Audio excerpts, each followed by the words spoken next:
అనకాపల్లి జిల్లా యలమంచిలిలో 13 ఏళ్ల బాలికపై అత్యాచారాన్ని నిరసిస్తూ విద్యార్థి మహిళా సంఘాల ఆధ్వర్యంలో యలమంచిలి పట్టణంలో నిరసన కార్యక్రమాన్ని చేపట్టారు.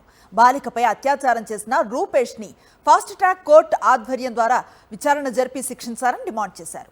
మద్యం, మత్తు పదార్థాలు అరికట్టాలని, పోర్న్ వీడియోస్ను పూర్తి స్థాయిలో ప్రభుత్వం నిషేధించాలని డిమాండ్ చేశారు. 5 ఏళ్ల చిన్నారిపై అత్యాచారం జరిగి 20 రోజులు కాకముందే మైనర్ బాలికపై అత్యాచారం జరగటం సిగ్గుచేటన్నారు. హోంమంత్రి అనిత పక్క నియోజకవర్గంలోనే చిన్నారులపై అత్యాచారాలు జరుగుతూ ఉంటే ఏం చేస్తున్నారని విద్యార్థి సంఘాలు ప్రశ్నించాయి. యలమంచిల్లో 20 రోజులు కూడా అవట్లేదు. 5 సంవత్సరాల బాలికపై అత్యాచారం జరిగింది. 20 రోజులు అవ్వకుండానే మళ్ళీ మైనర్ బాలికపై అత్యాచారం జరగడం అనేది దుర్మార్గమైన ఘటన. దీన్ని చింతించాల్సినటువంటి ఘటన. హోమ్ మినిస్టర్ పక్క నియోజకవర్గంలోనే ఉన్నారు.